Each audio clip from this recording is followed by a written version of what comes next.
Hi everyone, welcome. It's Manda here with Brent, who's a colleague and a good friend of mine. He is on the other side of the world in Australia. Are you in Perisher at the moment? Yep. And that is a mountain ski resort in Australia. It's super cool. But rather than me introduce you, why don't you introduce yourself and tell everyone who you are and what you do? Yeah, certainly. So my name's Dr. Brenton Systermans. I'm a rural generalist, currently based in Jindabyne in the snowy mountains of Australia. Believe it or not, we have the Southern Hemisphere's largest ski resort just 20 kilometres up the road from us where I work, as well as at the Thredbo Medical Centre at the Thredbo Ski Resort. So I split my time between here, but then also shooting off and doing some work down in Antarctica with the Australian Antarctic Division, over in Nepal with the Himalayan Rescue Association, and then just at our local emergency department here as well. So that's exactly why I've got you on the show and wanted to interview and take this further. The topic of this call is about resilience in the wild and at sea. And so first of all, I'd like to ask, what does resilience mean to you? Yeah, so I think resilience to me just means the capacity to deal with adverse events and just to be able to make the most of what's happening at any given time. So I like to refer to type 2 fun, where something may not be so fun when you're doing it, but when you look back on it, it's quite fun. And if you've got good resilience, you can hopefully turn type 2 fun into type 1 fun, where it's fun regardless of what's going on when you're actually doing it. Yeah, I really like that. I totally think most of our listeners will understand the type 2 fun as well. So what do you think you've done to become the person you are and become a resilient person? What would be the top 3 things that have contributed to your evolution? Yeah, so I think it's something that I've actually worked on when I was in my teen years, really, because I spent a lot of time out in the Australian what we call the high country or the Victorian Alps, spending a lot of time hiking and trekking. As part of what we did at the school that I went to, is basically our year 9. So when we were 15, we just got sent out into the bush in Australia and basically said, you want a hot shower? You got to go cut wood so that you can light a boiler and heat the water so that you can have a hot shower. You want to eat? Well, here's some food, go and cook it. And so that was part of like the education that our school gave us. So if you, as a part of that, you just developed resilience because, it's cold and it's miserable and you've got to drag your ass out of your tent so you can start your stove or start your fire, and so you can get comfortable. And so that was part of it. And I really used that time to focus on, how am I feeling uncomfortable? What can I do to make myself feel more comfortable, both physically and mentally? And through that, developing resilience. Soon after that, I had my first sort of major overnight sailing trip. And it was at the time, it was during the Sydney to Hobart in 1998, I think. And that was where there were multiple deaths in the Sydney to Hobart. And I was out there on a tall ship during that sea state. And that really brought it home how dangerous the sea could be. And as a 14-year-old out there getting sort of thrown in the deep end, so to speak, that was really, I was sick as a dog with seasickness as the first and last time that I've had seasickness, thankfully. But everyone on that sea, even multi-year naval veterans, had seasickness. So that also brought it home that it wasn't just me dealing with these conditions, it was those with a lot more experience. And I think having those key sort of experiences when I was young helped me to then develop into who I am now. And so and I didn't mention this in my introduction, I do some backcountry guiding and mountain guiding.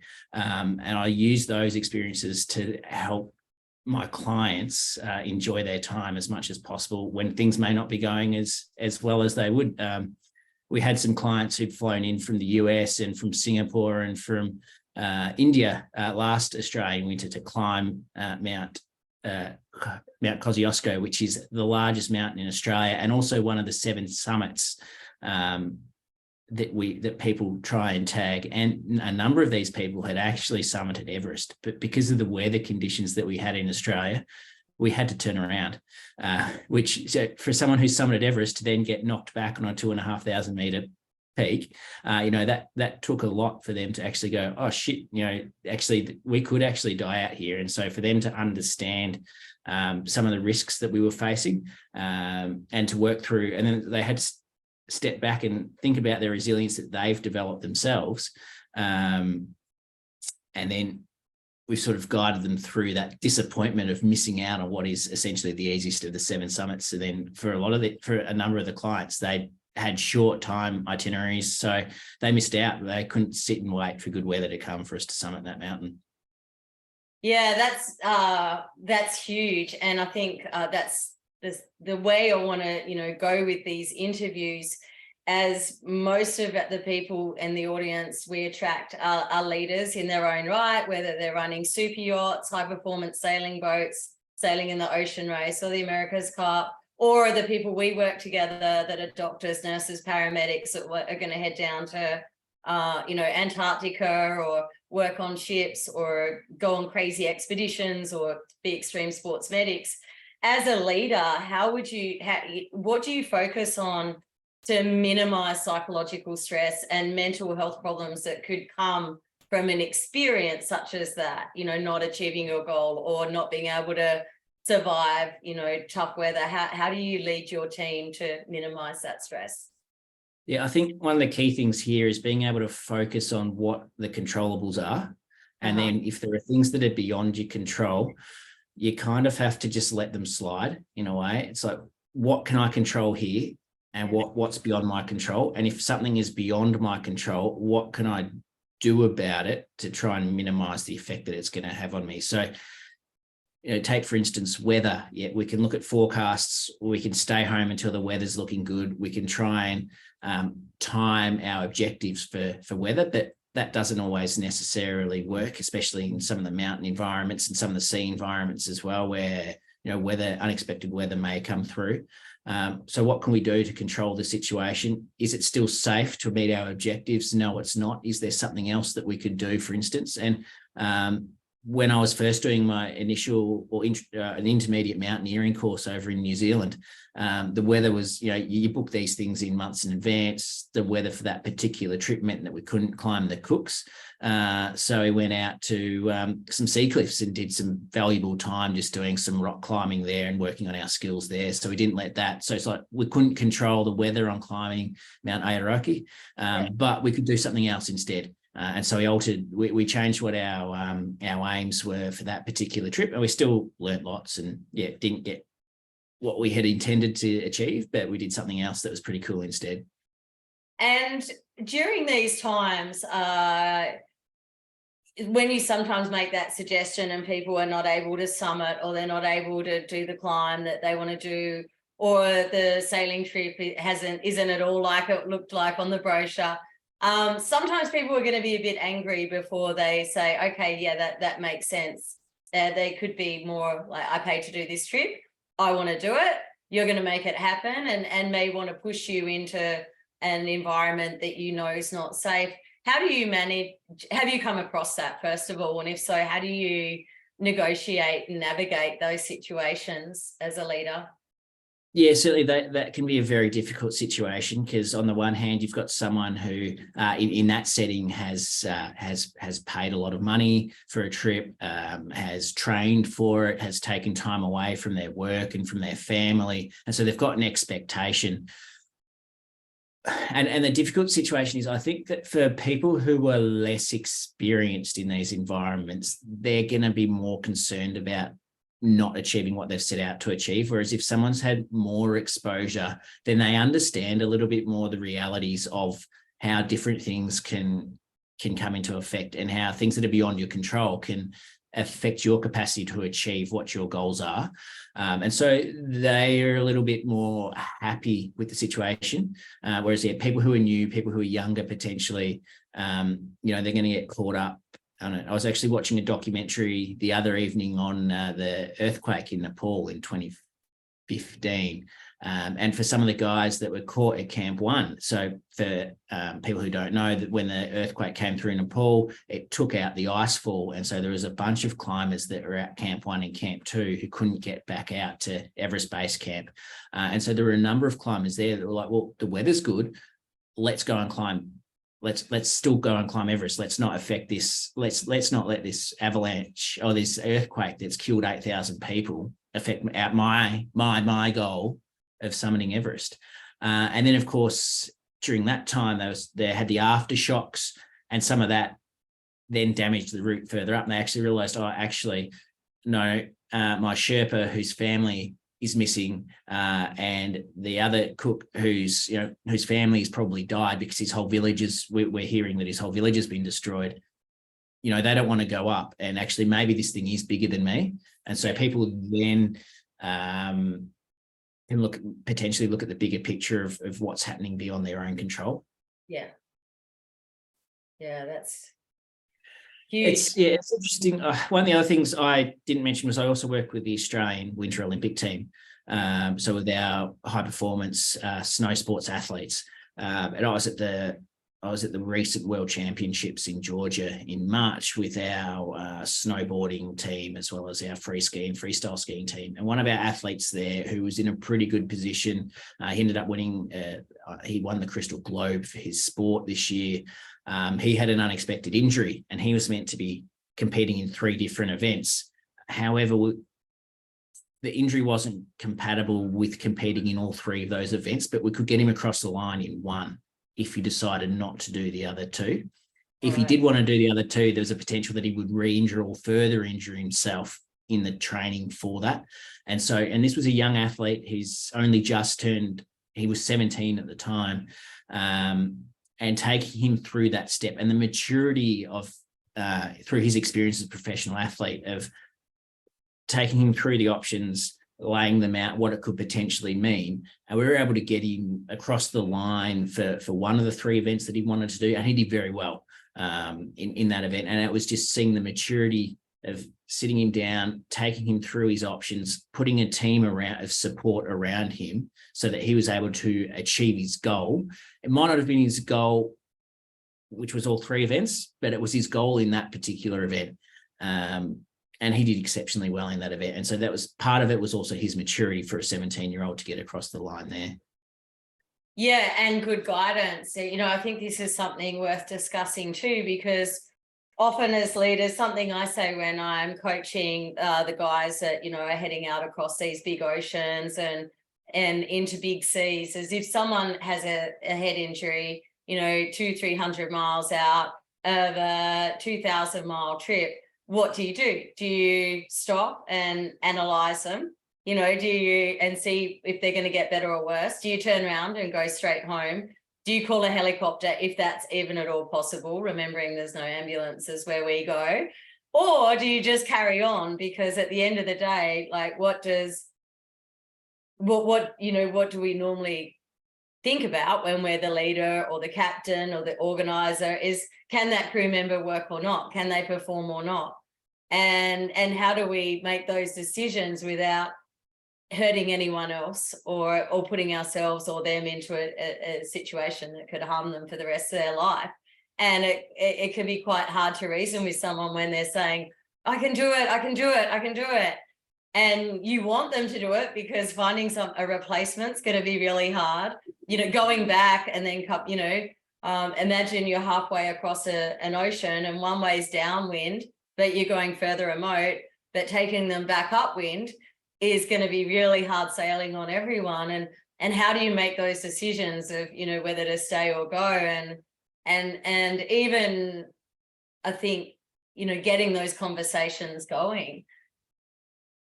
Yeah, and that's the dynamic risk factors that you've got to assess at the time. I mean, it's a similar sort of thing. I've previously worked with professional cyclists, and they come off their bike, they hit their head hard, and, they might be racing an event like the Tour de France, which is a 3-week race. And, if you take 5 minutes to do a full assessment on them, that's their race over. They're not going to win the yellow jersey anymore. So you've got 30 seconds to make that call. Can this competitor continue in this race? Whereas if you've got, I was just the last couple of weeks, I've seen a couple of guys coming with head injuries from rugby.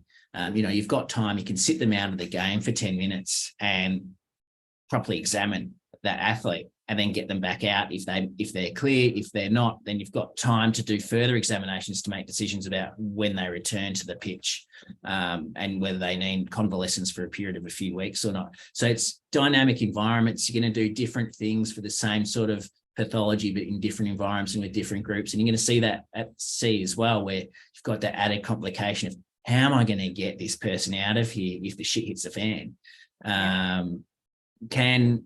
Can they continue in their role? Will they put other people at risk by continuing in that role beyond themselves? Are they replaceable?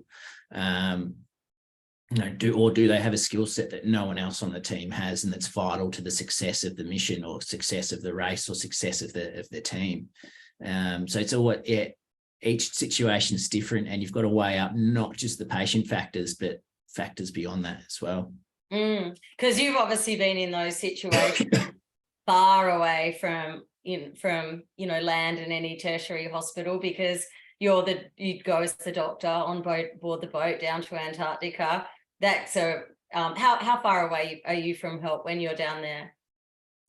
Yeah, so we get to almost sort of a point of no return. So you're beyond the capacity of the helicopters. I think the helicopters have got about a 600-kilometre one-way limit. And so it doesn't take long to sail beyond that. And then when you get to that point, it's, do we continue to Antarctica or do we return to the mainland in Australia?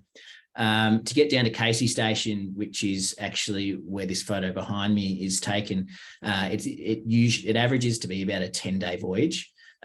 So once you're at Casey Station and you're there over the summer, you then have the luxury, I guess you could say, of a fixed wing intercontinental flight back to Australia, but that does involve a 4-hour overland trip to the airfield, to Wilkins runway, and then from there it's about a 4.5-hour flight back to Hobart. The runway at Wilkins runs from about early October through to through to the mid-March, but there is about a 6-week period in the middle of that where the runway actually heats up too much, and so you can't use it. So it's an ice runway. It's the largest ice runway I think in the world. But if it gets warmer than -5, the planes can't land on it safely. So there's about a 6-week period in the middle of summer where you can't get in or out either, unless you go via ship.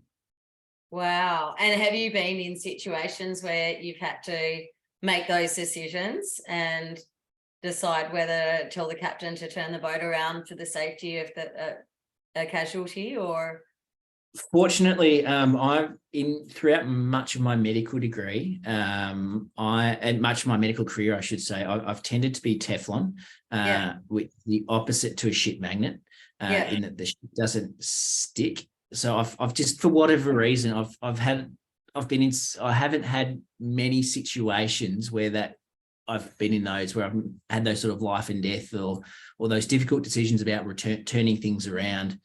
I don't know, fortunate, good luck, 4-leaf clover, lucky underwear, I'm not sure. I've had a very lucky career so far that I haven't had to actually face those questions. I have, of course, thought about them and what I would do in those situations should they occur, and run scenarios and things with my teams and those sorts of things as well, to make sure that you are prepared to make that decision if needs be. But fortunately sailing down to Antarctica, I haven't had to make that decision yet. I've certainly been on planes. Is there a doctor on board and you've had to make a call as to whether to continue to the destination or to land early. But I haven't been in that situation on a ship yet. However, one thing I know that you do, because it's what we train the doctors in when we're working together, is you have a very clear accident management plan as well. So you always go, you don't just get on the boat to Antarctica and think, right, I'm the doctor, if anyone needs me, I'll be here, I'll see you at beer o'clock. You have definitely thought about it every inch, every mile of the way. And so what would you do in that journey preparation? Because another thing I find at sea is that we do our passage plans and we might think about pirates, we might think about weather, but I really see this massive gap in in looking at prospective medical and mental health emergencies that could happen on a really long trip going to a remote destination such as Antarctica. Whereas I know you're one of, quite I'd say few people who would take the time to do that. And I feel like you do that every trip. How do you go about that? Yeah, certainly. So when I've worked with the Australian Antarctic Division, there's clear lines of communication. And we have what you could call topside support with a very experienced unit back at Kingston in Hobart, where when things come up, you can come back off. I'm ex-army, and you think about the military.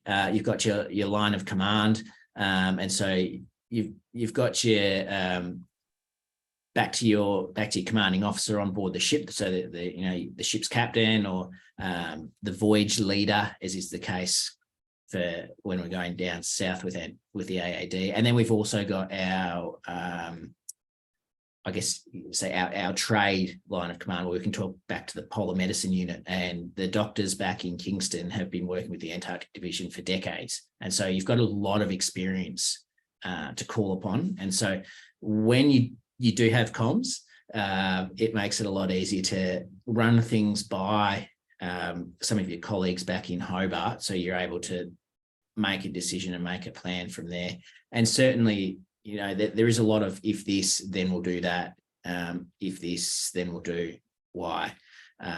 So that we have thought through a lot of the potential problems that we could face, and are therefore able to make decisions as to whether we would continue on the voyage. Because of course, it's not just the people on the ship, you've also got the people on the continent that you need to worry about. You've got the cargo on board, you've got scientists doing science, and they've been probably planning their projects for decades or certainly years, and then this is their 6 weeks of glory to get their project done. And if you have to change things because of an unexpected accident or illness, then that has flow-on effects to other people. So there's a lot going on, and sometimes as the doctor on the ship, you may not appreciate everything. And so that's why it's always good to not act in isolation, not act in a silo, but work with your team. So work with the voyage leader, work with the ship's captain, work with the polar medicine unit,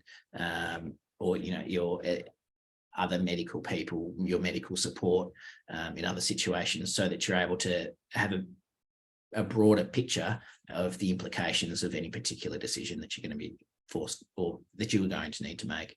Yeah, incredible. And that is something that comes up a lot in the courses. So I'm fortunate enough to have met you through collaborating on some work at the University of Tasmania, where you're leading the way in expedition medicine and medicine in harsh environments. Can you tell everyone a little bit about that course and what you do there and what we're teaching the students?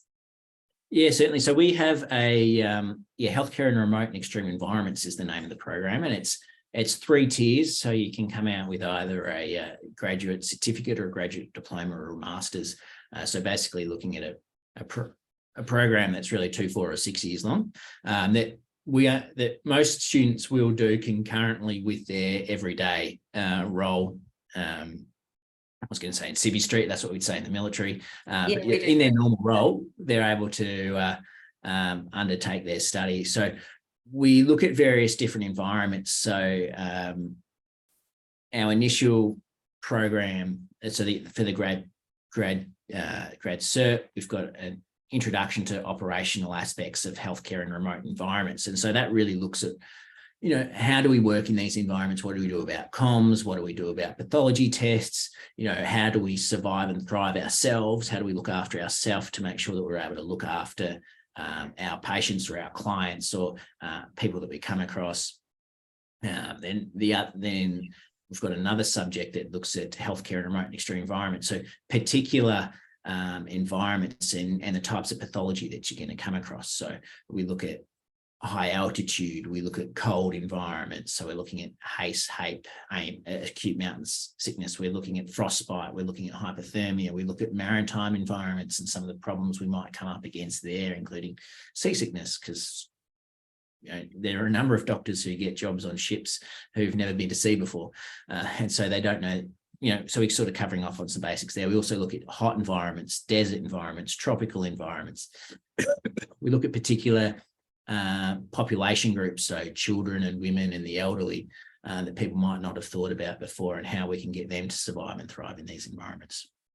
We then also have our expedition medicine course, where we take people out into the Tasmanian wilderness for 8 days and basically get them to survive. But no, we run them through all sorts of different scenarios that they might face as healthcare providers, as medics in extreme environments.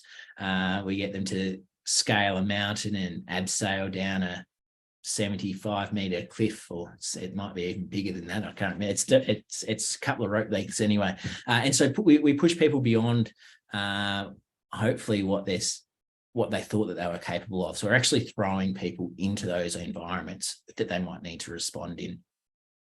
We then, of course, have electives, and then as a part of this as well, so that we have essentially a psych aspects of extreme environments as well, which is quite good.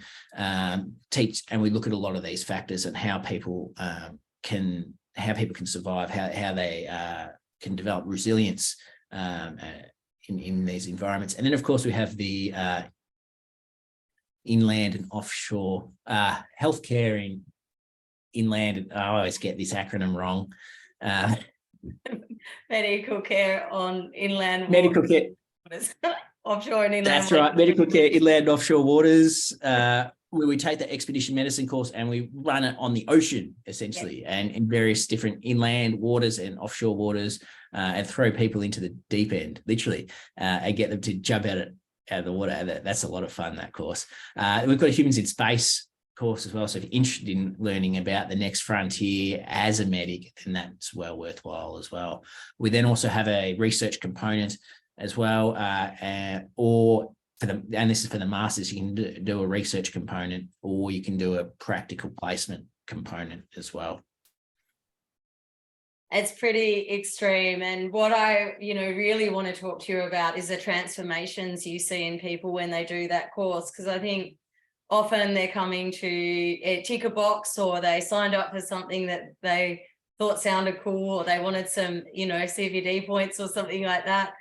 And we were joking at the last expedition medicine course with the instructors that they come for a medical course, but they actually, that's what they thought they wanted. But, what they need and what they get is a huge training in leadership and resilience, and just developing the inner strength it takes to survive in the wild and at sea.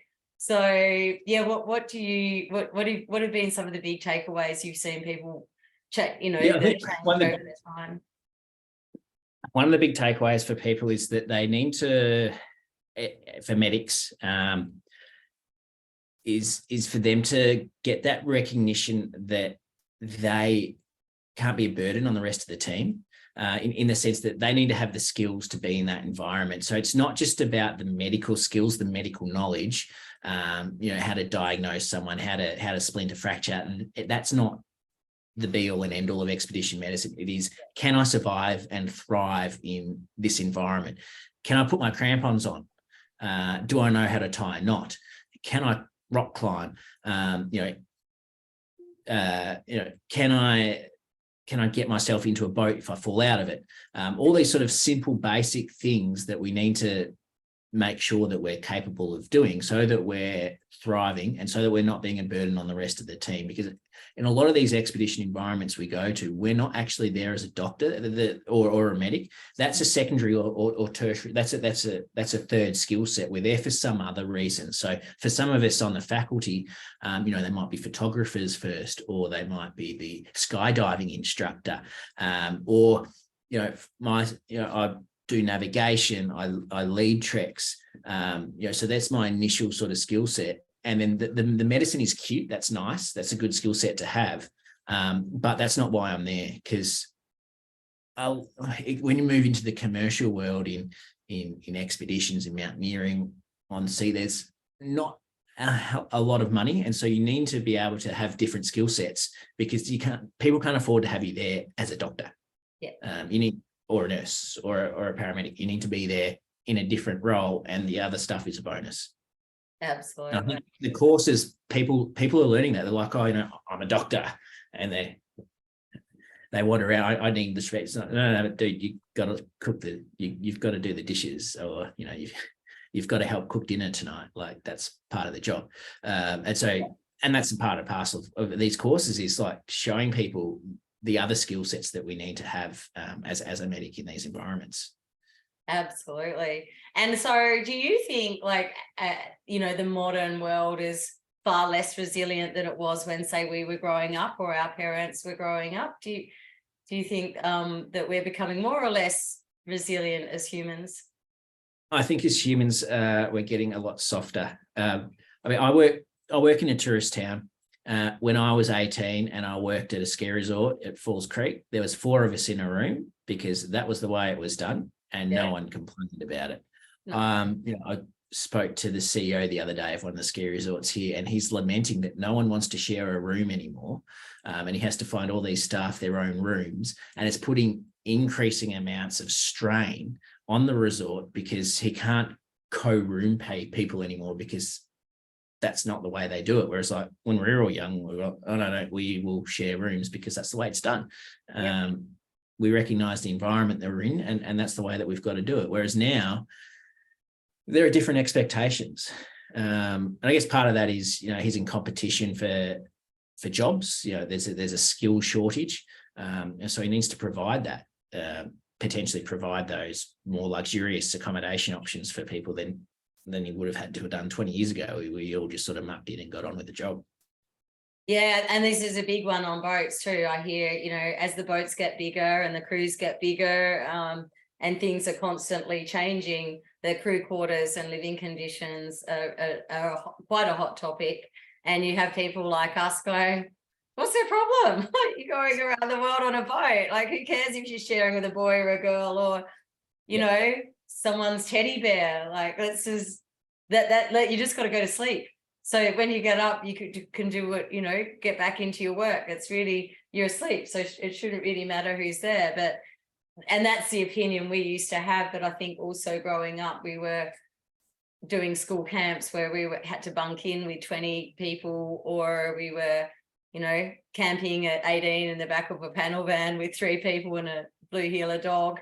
And maybe, and I guess houses have got a lot bigger and more luxurious too. I mean, not many of us even got our own bedrooms when we were kids. Yeah. So if I was to bring a group of people to you and said, can you give I want a resilience training. I want us to get the most amazing training we can in resilience, because we're going to sail across the Atlantic, or row across the Atlantic, or try and go and climb Everest. What would you do if you had us for 3 days? What would be the ultimate peak performance way you could make people more resilient? So in a short period of time, as best as possible, I like to take them out into a fairly snotty environment, so that you can work on it. So we can talk about some strategies to deal with resilience, or to build up our resilience to deal with some bad environments, and actually get out into it. So there's no better way than, if it's a sea environment, trying to get out to sea as best as we can for a short period of time, picking the worst weather, picking somewhere where that the sea state's going to be not great. Certainly here, if you're talking about going to Everest, look, in Australia, the best time to do that is to actually head up into the mountains in July or August, when we know we've got a deeper snowpack, where we know that we're going to expect some, if we're going out for 3 days, we're going to know that we can predict that probably at least one of those days is going to be, fairly bad conditions with high winds and potential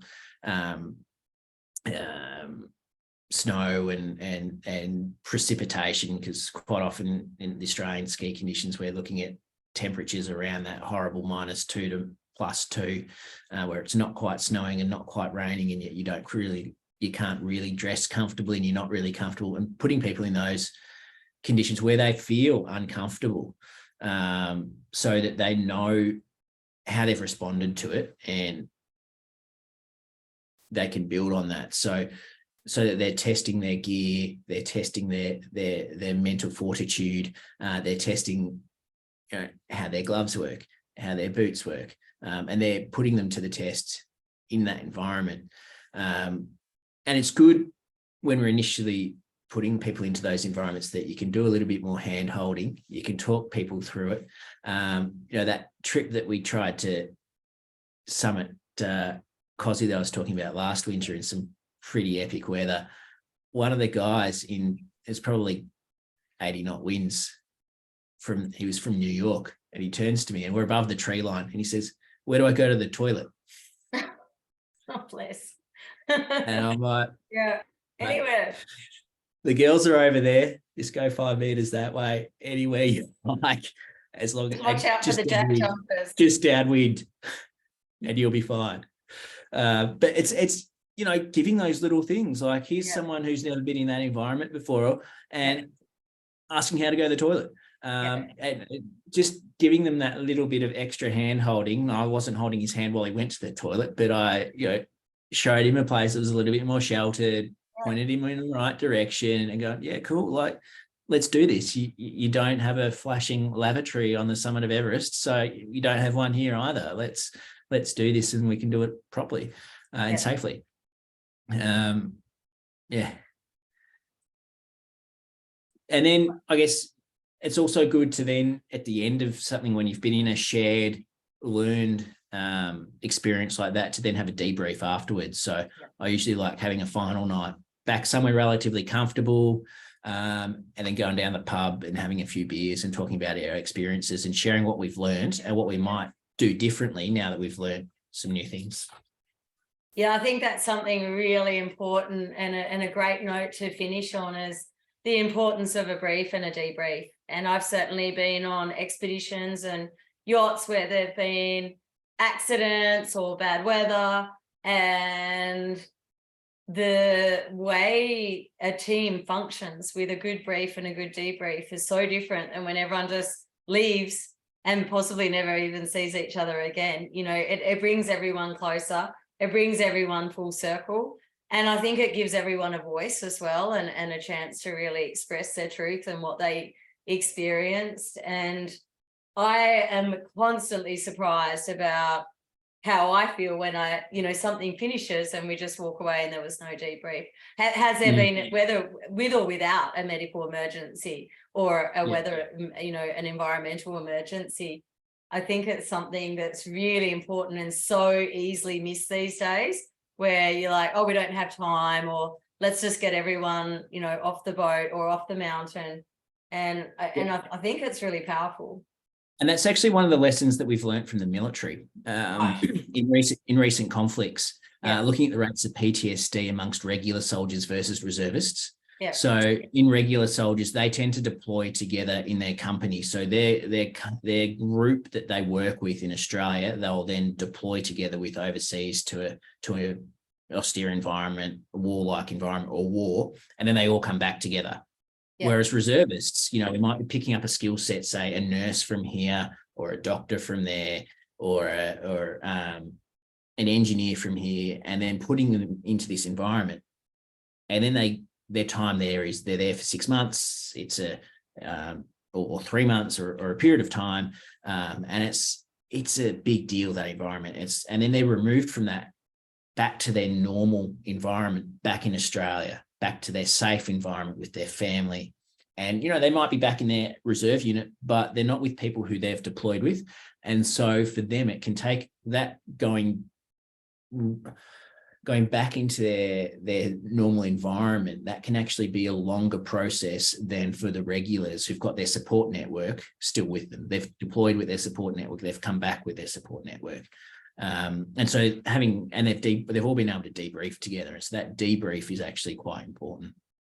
I think going home is sometimes more stressful than the trip itself. You come home and you've had these huge revelations, you survived something that you thought maybe you couldn't, and you come back and you know, the dog does a poo and you have to pick it up in a plastic bag, and then, you know, the kids just want, you know, to be fed and bathed, and you to read them, and the mundanity of it all can be like, I don't know, I thought it would be different, and it's just literally the same shit in a different day, but I've just had this huge experience with all these amazing people. And, you know, that's something that I've always found quite interesting, you know, especially because like my family always tease us when we get back and go, if you start talking about the trip, they're like, this time at band camp, you're like, okay, so obviously no one wants to hear our stories, and it's quite a lot. And then if you have had a major incident during the trip, it's a lot to sort of reintegrate into your normal everyday life. And I think that's where, you know, having resilience training and good support and a good leadership makes such a difference. It's not Absolutely. just all over. Yeah, absolutely. And one of the steps I like to do is when I've been on deployment or been away on an expedition for a long period of time, I like to go to a third place to decompress before going home. Me too. So when I've worked in Nepal, when I've worked at at Ferrochet and at Everest, I've then stopped in a country like Singapore or Hong Kong for a few days. It's completely different to where I've been, completely different to where I'm going back to, and then just had time to process. Process the experience that I've had, what I've gone through, and then how I'm going to be able to reintegrate myself back into my normal life, back into my regular life, back into Australia, and just taking that time for me and done a few cool things. Like, you know, you go to Singapore and you can go to Universal Studios or just do something silly like that. Breakfast with the chimps. Have you ever done that? I love breakfast with the chimps. Yes. Yeah, I totally agree. That's been one of my biggest lessons, and I definitely come back a stronger and better person, having taken that time for self-care as well, you know, to have that changeover. Absolutely. Well, thank you so much. It's been such a pleasure and honor having you on the show. I can't wait to do some trips with you in the future, and I'll put your contact details below. So if anyone's interested in summiting Cozzy or getting Brent to do some guiding, and or even the courses at the University of Tasmania, we'll show you how to get in touch with them, and we'll let you know when we're doing something amazing. Look out soon. I've got plans to get Brent and the crew over to do some work on super yachts and put together a pretty phenomenal training program that no one has ever experienced to this date, but we've started forming it, you know, working together in Tasmania, and everyone's always asking me, what do they do next when they leave the leave the medical care on board ships course, and I think I found the answer. So I'm pretty excited to introduce this team to you. So awesome. Yeah, thanks for your time, and we hope to see you over this side of the world really soon. Sounds good. Thanks, mate. Thanks, mate.